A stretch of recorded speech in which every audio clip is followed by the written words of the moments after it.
ছানার পায়েস তো অনেকেই খেয়েছেন। এইভাবে কি কখনো খেয়ে দেখেছেন? আসসালামু আলাইকুম। আজ তৈরি করব একটু অন্যরকম পদ্ধতিতে তৈরি ছানার পায়েস। এজন্য প্রথমে আমি ফ্রাই প্যানে ঘি দিয়েছি। ঘিয়ের মধ্যে কিছু ড্রাই ফ্রুটস ভালোভাবে ভেজে উঠিয়ে রেখেছি। এবার দিয়েছি এখানে ১ লিটার দুধ।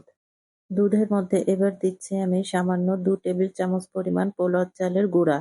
এখানে পোলাও চালের গুঁড়াটাই ব্যবহার করতে হবে, কিন্তু একদম মিহি গুঁড়া না, সামান্য একটু দানা দানা থাকবে। আমি একটা ব্লেন্ডার মেশিনে ২ টেবিল চামচ পোলাও চাল নিয়ে সেটা সামান্য ২ বার ঘুরিয়ে ব্লেন্ড করে নিয়েছি। এটা একদম গুঁড়াও হয়নি, আবার খুব বেশি মোটা দানাও নয়।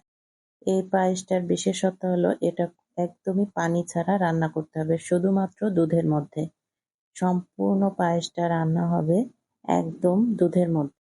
এই পর্যায়ে এখানে সামান্য ২ টা তেজপাতা এবং একটু গরম মসলা ব্যবহার করেছি। গরম মসলার মধ্যে আছে দারুচিনি এবং এলাচ। এইবার যখন এটা খুব ভালোভাবে ফুটে এসেছে সেই সময় এখানে ব্যবহার করেছি ৪ টেবিল চামচ চিনি। এখানে চিনিটা আপনারা আপনাদের প্রয়োজন অনুযায়ী দিতে পারেন। বেশি মিষ্টি খেলে একটু বেশি ব্যবহার করবেন। যারা কম মিষ্টি পছন্দ করেন তারা একটু কম ব্যবহার করবেন। আমি মিষ্টি কম খাই, এজন্য এখানে সামান্য চিনি ব্যবহার করেছি। এবার এখানে দিয়ে দিব ২ টেবিল চামচ পরিমাণ ডানো ক্রিম। এখানে ক্রিমটা অবশ্যই ব্যবহার করতে হবে, তাহলেই এর স্বাদটা বোঝা যাবে। এইভাবে কন্টিনিউ একদম পুরোপুরি সেদ্ধ না হয়ে আসা পর্যন্ত এই পায়েসটা রান্না করে নিতে হবে। এই পর্যায়ে এখানে দিয়ে দিয়েছি আমি আরো ২ টেবিল চামচ পরিমাণ গুঁড়া দুধ। রান্নাটা যখন শেষের দিকে গুঁড়া দুধটা ঠিক সেই পর্যায়ে ব্যবহার করতে হবে। এবার আসি ছানার পায়েসের আসল সিক্রেটের কথা।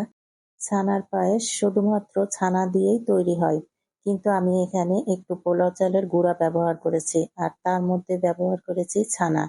আগে থেকে তৈরি করে রাখা ছানাটা শেষের দিকে আমি এখানে দিয়ে দিয়েছি। এই পায়েসটা খেতে যে এত পরিমাণ লোভনীয় এবং এত মজা হয়, সেটা আপনারা না খেলে সত্যিই বুঝবেন না।